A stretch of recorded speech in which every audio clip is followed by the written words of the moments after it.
네, 한동희 덕분에 돈 벌어볼 수 있는 시간이죠. MBN골드 최현덕 매니저와 함께하겠습니다. 어서 오세요. 네, 안녕하십니까. 네, 안녕하세요. 네. 시장 체크 포인트 보고 그리고 긴급 진단해 보도록 하겠습니다. 오늘까지도 시장이 빠져버렸어요. 최현덕 네. 매니저님은 이 키워드를 주목하고 계십니다. 저도 이제 간밤에 잠이 안 오는 게 나스닥 쭉 빠지는 거 보고 와 진짜 네. 이거 미쳤다 이런 생각이 들고 잤었거든요. 네. 근데 아침에 일어나니까 또 상승 전환해서 우리 증시 반등하겠다 했는데 도대체 뭐가 문제인가요? 아마 나스닥을 봤으면 잠을 아예 못 잤을 것이고 네. 아침에 본 사람들은 뭐 그랬었네라고 했을 건데 좀 전에 이제 우리 처음에 시황 이야기할 때 정말 하락한 이유 찾기도 지친다. 정말 뭐 저도 마찬가지입니다. 이미 나올 만한 건 다 나와 있는데 그 어떤 이 투심이 상당히 안 좋은 상황에서 조그마한 것들까지 새롭게 추가되고 그런 것들이 또 어떤 투심을 자극하면서 지금 매도 물량이 좀 나오고 있는 상황이거든요. 그래서 오늘 딱 이 두 가지의 문제가 핵심이기 때문에 이 두 가지의 문제에 대해서 한번 팩트를 한번 더 체크해보고 과연 또 정말 지금 시점은 우리가 뭐 보유를 해야 되는가 아니면 지금이라도 리스크 가기를 해야 되나 그런 부분을 한번 좀 찾아보도록 하겠습니다. 내용을 보시면 지금 이 시장 빠지는 이유가 딱 두 가지입니다. 이 지정학적 우려감과 그다음에 이 긴축에 대한 우려감이죠. 그래서 러시아가 우크라이나를 침공할 수 있다는 어떤 전운이 감돌고 있다. 지금 미국이 이제 어떤 외교관까지 철수 명령을 내리면서 지금 뭐 전쟁 임박까지 이야기 나오고 있는 것인데 과거를 생각해 보면 최근 20년만 돌아본다 하더라도 항상 이런 어떤 뭐 전쟁 분위기 우리가 진짜 제가 어제도 말씀드렸었죠. 뭐 대만이나 중국이라든가 여러 가지 상황을 봤어도 실제로 전쟁이 일어난 적은 단 한 번도 없었습니다. 그래서 항상 이런 지정학적 우려감은 어떤 전쟁이라는 어떤 심각한 일이 있기 때문에 급락으로 이어지지만은 결국에는 그 부분이 바로 급반등으로 이어졌거든요. 그런 부분에 있어서 일단 오늘 저녁에 지금 이제 그 프랑스 노르망디에서 이 당사자인 러시아하고 우크라이나 그다음에 독일, 프랑스의 정치 고문이 나와서 회담을 합니다. 당사자가 지금 나와서 회담을 하는 만큼 아마 어떤 그 전쟁 가능성에 대해서는 어느 정도 다시 한번 좀 정리가 되지 않을까 합니다. 그래서 어쨌든 이 지정학적 우려감은 제가 볼 때는 정말 전쟁이 일어난다면 좀 심각해지겠지만은 그럴 가능성 크지 않다. 이미 많은 나라들이 특히나 이 당사자들까지도 외교적으로 해결하려는 노력을 좀 굉장히 좀 크게 보여주고 있기 때문에 어떤 외교적으로 해결이 될 수 있지 않을까 보고 있는 거고 여기에 지금 이제 FOMC 회의에서 교통 정리가 돼야 되는 건데. 이번 주에 사실 그 FOMC 회의가 저는 호재라 보고 있거든요. 근데 이게 아직까지 뭐 지나지 않았죠. 내일부터 시작해서 수요일 밤에 끝나서 우리 시간으로 이제 목요일 날 아침에 결과가 나올 텐데 이게 어느 정도 확인이 돼야 아마 시장은 또 기축에 대한 우려감을 덜어낼 수 있을 것 같습니다. 그 다음에 이것들이 해결된다면 과연 시장에서 올라갈 또 재료가 있어야 될 것 같은데 이번 주에 지금 애플, 테슬라가 실적 발표가 있죠. 오늘 밤에 MSCI 실적 발표가 있고 내일은 테슬라, 그다음 애플인데 지금 애플이나 테슬라 같은 경우는 많은 투자은행들, 증권가에서 목표가 상향을 좀 이야기를 하고 있습니다. 실제로 도이치뱅크 같은 경우는 애플의 목표가를 $200까지 높이고 있고요. 최근이죠. 그다음에 지금 크레디트 스위스 같은 경우는 테슬라의 목표 주가를 830에서 $1,025 높였고 제프리스 같은 경우는 테슬라의 목표 주가를 $1,400까지 그다음에 모건 스탠리 같은 경우는 $1,300였던 목표가를 지금 $1,300 높였고요. 골드만삭스 같은 경우도 $1,200까지 높이고 있습니다. 그만큼 이번 주 실적 발표하는데 실적도 테슬라나 애플은 좋을 거로 좀 보여집니다. 그런데 과연 실적 가이던스가 중요한 것인데 최근에 애플하고 테슬라의 어떤 목표가를 높이고 있는 것을 본다고 한다면은 어떤 전망이 나쁘지 않을 거로 보겠죠. 그러면 좋은 실적과 좋은 실적 가이던스 나온다 한다면은 아마 이 부분이 시장 저점을 확인하고 빠르게 매수가 들어오는 그런 포인트가 될 거로 좀 보여집니다. 그렇다면 이번 주에는 어쨌든 이 지정학적 우려감은 실제로 어떤 국제 정세 중에서 정말 뭐 푸틴의 마음에 달렸다 보거든요. 그러면 요거는 우리가 어떻게 될지 모르겠습니다만은 최소한 이번 주에 긴축 흐름을 좀 정리할 수 있는 FOMC 회의, 그다음에 애플가 테슬라 실적을 본다고 한다면은 이번 주에 저점을 잡을 수 있는 내용이 좀 나와 있는 겁니다. 이런 거 본다면. 우리가 과거에 지정학적 우려감으로 빠졌던 증시는 빠르게 회복됐던 것을 봤을 때 지금 증시는 우리가 겁먹을 필요는 없다. 지금 연이어 하락이 나왔고 한 1월 달 들어서 뭐 진짜 딱 3일 반등 나왔었고요. 뭐 어제 같은 경우도 3% 이상 빠졌고 오늘도 코스닥 3% 빠지다 보니까는 지칠 수밖에 없고 힘들 수밖에 없습니다. 다만 이러한 사실들을 우리가 알고 있다고 한다면은 제가 볼 때는 겁내는 것이 아니라 어차피 팔지 않을 거다라는 관점으로 좋은 종목 들고서 며칠만 한번 기다려 본다고 한다면은 제가 볼 땐 좋은 결과가 나올 거로 보여집니다. 그런 관점에서 여전히 이런 내용들을 좀 보시면서 용기를 한번 가져보자 이렇게 설명을 드려보도록 하겠습니다. 네, 이 불안한 시장을 뭐 마이크로소프트라던가 애플이라던가 미국의 빅테크 기업들이 네. 호실적으로 좀 한번 분위기 전환을 시켜주고 그렇죠. 거기다가 많이 빠졌네 해서 과대 낙폭에 따른 반발 매수까지 들어와 준다면은 우리가 원하는 시나리오대로 또 같이 미국과 함께 반등해 줄 수 있지 않을까. 네. 또 그러니까 저는 오늘 악재가, 이렇게 악재가 이제 사라져야 되는데 아직까지 사라진 게 아니고 어쨌든 간 FOMC 회의가 지나고 난다면은 그건 악재가 사라질 수 있거든요. 네. 거기에다가 이제 어떤 기업들의 실적까지 나온다면은 뭐 굉장히 크게 반등 나올 수도 있어요. 그러니까 이제 뭐 제가 지금 뭐 시장 너무 빠진 상황에서 반등에 대해서 말하기 좀 조심스럽습니다만은 어쨌든 그런 내용들이 있기 때문에 좀 기대를 가지시고 너무 좀 낙담하지 않았으면 좋겠습니다. 네, 알겠습니다. 저도 어제 희망회로를 한 10개 돌리고 잤는데 네. 그중에 아직 하나도 들어맞지 않았거든요. 네. 오늘 다시 한번 짜보겠습니다. 네. 현덕의 덕분에서는 종목 이야기까지 전해드리고 있고요. 이런 시장에서는 시장을 이겨낼 수 없기 때문에 종목을 잘 골라야 된다. 그렇죠. 그게 우리가 할 수 있는 최선의 방법이다. 계속해서 언급드리고 있습니다. 어떤 종목부터 리뷰를 해볼까요? 예, 어제 말씀드렸던 종목을 좀 볼게요. 제가 어제 에코프로비엠 말씀드렸었는데 네. 지금은 실적이 확실하고 성장성이 확실한 종목을 갖고 있으면 된다. 에코프로비엠이 어제 같은 경우에 화재가 나서 급락이 나왔는데 제가 어제 화재 난 부분에 대해서 공시를 말씀드렸죠. 실제 피해된 부분이 많이 없고 오늘 같은 경우도 증거사 보고서가 확실하게 나왔는데 공시 나온 것까지 다 합해서요. 일단은 화재 때문에 당연히 피해가 없을 수는 없겠죠. 다만 좀 미미할 수밖에 없고요.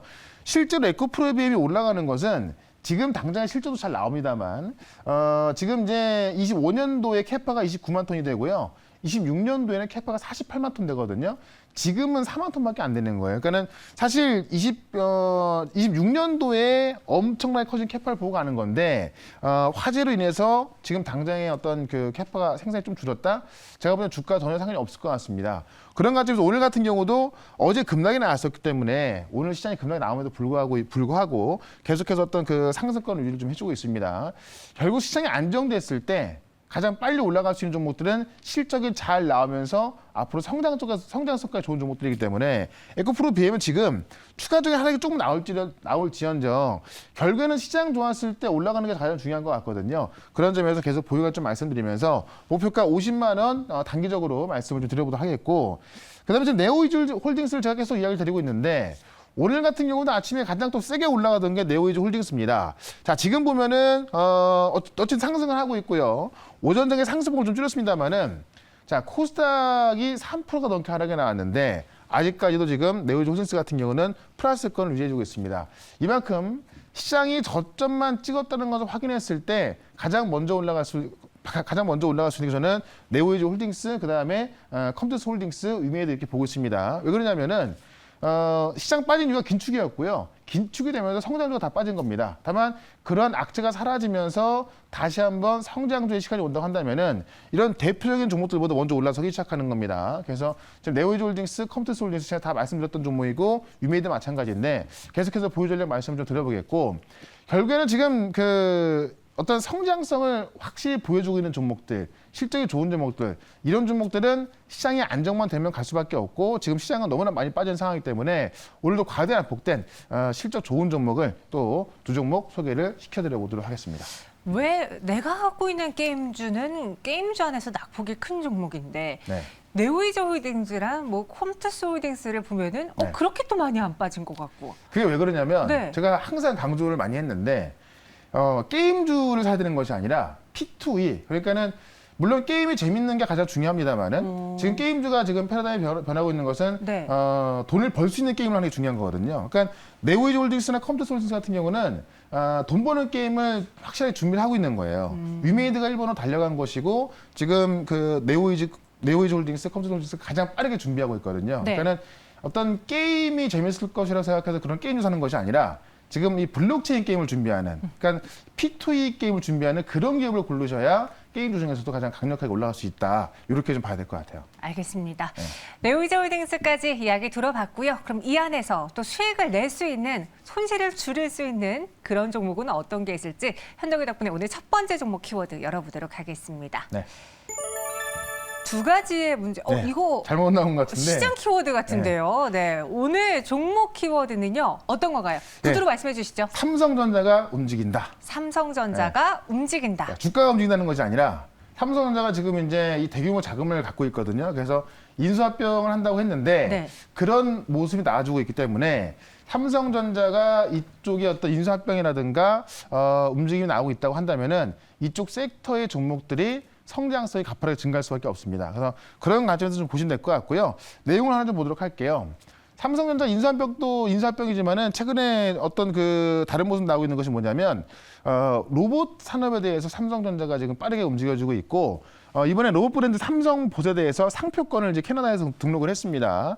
지금 보시면 이제 그 CES에서 삼성 봇 공개한 건데 뭐 청소기부터 여러 가지가 있거든요. 그래서 이런 내용들을 좀 보시게 되면은 미국하고 캐나다 특허청에 삼성 봇 브랜드 상표권을 좀 등록을 했습니다. 그래서 지금 로봇 청소기라든가 가정용 조리기구 또 사람 형태의 로봇 서빙 로봇 또 산업용 로봇 8 등을 선보일 계획이고 이게 LG하고 현대차 같은 경우도 이제 작년에 로봇 업체를 인수하면서 많은 움직임이 있었는데 삼성이 이렇게 된 건 처음이었거든요. 근데 이 작년 말에 보시면 로봇 TF를 그냥 어쨌든 그 상설팀이었는데 그 TF를 로봇 사업팀으로 격상을 시킨 거죠.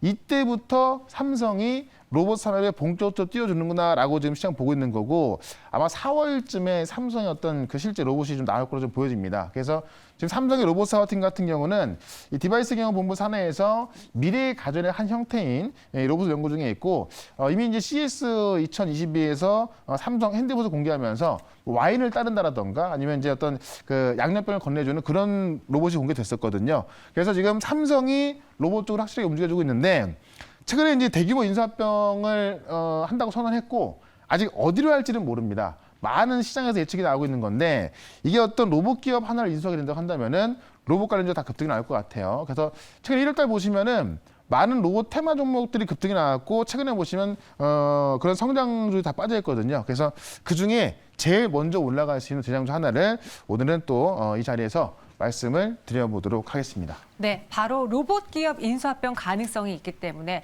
사실 이런 신사업들은 네. 아예 사업부를 만들고 하나씩 A부터 Z까지 키우는데 시간이 좀 오래 걸리잖아요. 그렇죠. 비용도 많이 들고. 그래서 네. 어느 정도 기술력이 있고 몸집이 작은 종목을 잘 발굴해서 인수합병해서 키운다. 맞습니다. 이런 대기업들이 많더라고요. 네. 그래서 저희는 그런 효과를 또 낼 수 있는 종목이 있지 않을까 한번 발굴해 보겠습니다. 첫 번째 종목 공개해 주시죠. 네, 바로 로보라는 기업입니다. 로보로보. 네, 실제로 이제 교육용 로봇 사업에서 가장 또 많은 매출이 나오고 있는 기업인데 네. 최근에 급등도 좀 많이 나왔습니다만은 최근에 조정이 쭉 나온 상황에서 주가 매력이 있다 이렇게 좀 말씀을 좀 드려보겠고 주 사업이 이제 교육용 로봇 사업을 주 사업으로 영위하고 있습니다. 그래서 2020년도에 3분기의 그 매출 비중을 보면은 로봇 사업부가 82%예요. 그래서 82%의 매출이 로봇 사업에 나오고 있어서 로보만큼 어떤 그 로봇 사업의 주력 사업인 것이 없다라고 좀 보시면 될 것 같고요. 주력 제품이 이제 로봇 키트하고 로봇 키즈인데 이 대부분의 매출이 이제 그 초등학교 저학년의 그 방과 후 수업용에서 좀 발생하고 있고요. 국내 유통망으로는 이제 이 20개의 총판이 있는데 교육원 60개까지 활용을 하고 있어서 어떤 그 교육용 로봇에서는 우리나라에서 가장 앞서고 있다라고 좀 보시면 될 것 같은데 국내 매출 이 정도가 나오고 있는 것이고요. 중국 수출 증가가 좀 긍정적이다. 실제로 지금 그 베이징의 로보 교육 가게의 점포수가 가파르게 증가하고 있는 건데 2020년도 11월 기준으로 직영이 130개, 그다음에 가맹이 311개 있고요. 그 파트너사인 베이징 로보 교육가게 협업을 통해서 앞으로 중국 시장도 매출이 상당히 커지고 있다는 겁니다. 그래서 국내 매출 플러스 지금 이 대륙으로 진출이 돼 있기 때문에 아마 어떤 로봇 교육 사업 쪽에서는 가장 좀 빠르게 가고 있다라고 좀 보시면 될 것 같고요. 차트를 좀 보도록 하겠습니다.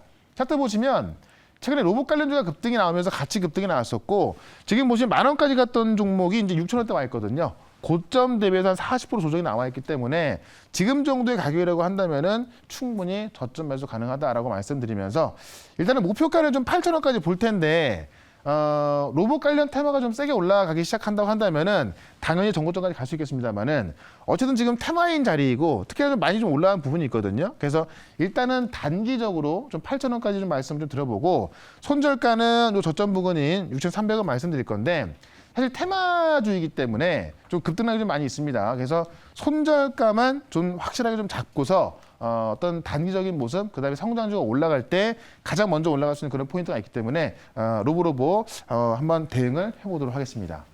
네, 목표 주가 8,000원, 손절가 6,300원 제시해 드렸습니다. 네. 첫 번째 종목은 로봇 관련해서 로보로보. 이 시장 안에서 로봇 테마마저 좀 죽는 모습이었는데 네. 다시 한번 부활을 기다려 보겠고요. 네. 두 번째 현덕이 덕분에 키워드도 힘차게 확인해 보겠습니다. LG의 자율주행, 뭐 약간 네. 일맥상통하네요. 네.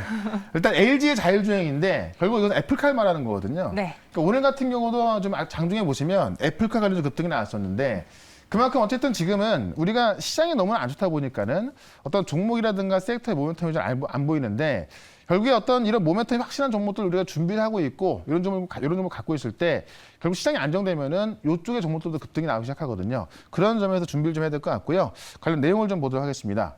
일단은 LG의 옴니팟을 이제 이번 CES에서 공개를 했었는데 실물을 좀 처음으로 공개한 겁니다. 그래서 이 LG 옴니팟이 뭐냐면은 우리 자율주행을 하게 되면은 차에서 운전할 필요가 없잖아요. 그러니까는 이 어떤 차 안이 어떤 그 상황에 따라서는 어떤 오피스가 될 수도 있고요. 그다음에 뭐 어떤 상황에서는 뭐 영화가 될 수도 있고 쇼핑할 수 있는 메타버스 공간이 될 수 있는 거예요. 그래서 LG 옴니팟이 어떤 자율주행의 실무로서 처음으로 좀 공개가 된 겁니다. 그래서 일단은 LG 옴니팟은 그 미래 자율주행차 콘셉트로 좀 나온 것이고 내용을 좀 보게 되면은 이번 달 초에 영상을 좀 공개하면서 시장의 주목을 받고 있고 집에 어떤 새로운 확장 공간으로 해석해서 제작을 했다고 좀 합니다. 그래서 아까도 말씀드렸습니다만은 어떤 업무 공간이 될 수도 있고요. 다양한 엔터를 즐길 수 있는 공간이 될 수가 있고 또 메타버스 컨셉을 적용해서 쇼핑까지 할 수 있는 뭐 그런 상황이기 때문에 이게 지금 이제 어떤 그 애플하고 LG의 자율주행차 모니터링이 되고 있는 거죠. 특히나 애플의 전기차는 자율주행차 나올 거로 지금 다 알려주고 있는 건데 LG의 전기차 협업 가능성이 좀 구체화되고 있거든요. 특히나 지금 그 아이폰에 또 지금 일본 공급망 업체가 또 LG이기 때문에 LG가 뭐 가장 애플과 관련이 있다고 좀 보시면 될 것 같습니다. 그런 관점에서 LG의 또 자율주행 관련된 이 자율주행 관련주를 하나 설명을 드려보도록 하겠습니다. 네, 저도 어제 LG 옴니팟 기사를 이창환 부장님께서 보내주셨는데 네. 다 필요 없어요. 보고 싶지 않습니다. 네. 이랬거든요. 근데 생각해 보니까 하나의 또 이벤트가 있으니 시장이 회복한다면 또 여기에 주목을 그죠. 할 수 있겠다. 그러니까 시장이 맨날 빠지는 게 아니니까 네. 올라서 그 시장은 또 무섭게 올라가거든요. 그때 또 뭘 살지 몰라갖고 놓치면 얼마나 아깝습니까? 지금부터 준비하셔야 합니다. 알겠습니다. LG 옴니팟 그렇다면 관련한 자율주행주 무엇이 있는지 두 번째 공략주 확인해 보겠습니다. 네. 텔레피스고요. 그리고 저희 시청자분들께서 이럴 때 실적주 골라야 되는 거 아닌가요? 하는데 이 텔레칩스는 실적도 나오죠. 그렇죠. 실적도 잘 나옵니다. 그러니까 테마주로 보는 것이 아니라 실적이 잘 나오고 있는 반도체로서 지금 텔레칩스 말씀을 좀 드리고 있는 건데 국내 대표 차량용 시스템 반도체 전문 기업이다라고 좀 보시면 될 것 같고요. 지금 이제 ADAS라고 해서 최첨단 운전자 보조 시스템인데 여기에 들어가는 그 반도체를 만드는 그런 핵심 기술을 가진 기업이 바로 텔레칩스다라고 좀 보시면 되겠습니다. 일단은 지금 차량용 반도체 MCU 양산을 추진하고 있는데 내년 양산을 목표로 지금 국내의 주요 고객사하고 제품 테스트를 진행하고 있습니다. 그래서 이 테스트가 잘 완료가 된다고 한다면은 당연히 공급으로 이어지겠죠. 그런 공급방을 탄생 중에 있는 거고요. 지금 이 MCU 칩이 어떤 상황이냐면은 현대차가 개발을 하고 삼성전자가 만드는 그런 협력이 지금 진행되고 있는 건데 그렇게 됐을 때 역시나 또 텔레칩스가 또 가장 수혜를 볼 수가 있고 아마 그런 상황에서 지금 테스트를 하고 있는 것으로 보여집니다. 그래서 어떤 국내 공급업체하고 지금 어떤 그 공급망 타진하고 있다고 하는데 그게 아마도 현대차와 삼성전자일 것으로 추정을 하고 있는 거죠. 그런 관점에서 자율주행 모멘텀이 나온다고 한다면은 가장 또 그 어떤 모멘텀을 빠르게 또 받을 수 있는 게 바로 텔레칩스다라고 좀 말씀드리면서 차트를 좀 보도록 하겠습니다. 역시나 지금 잘 가던 주가였는데 시장이 워낙에 안 좋았었죠. 그러다 보니까는 조정이 충분히 나왔고요.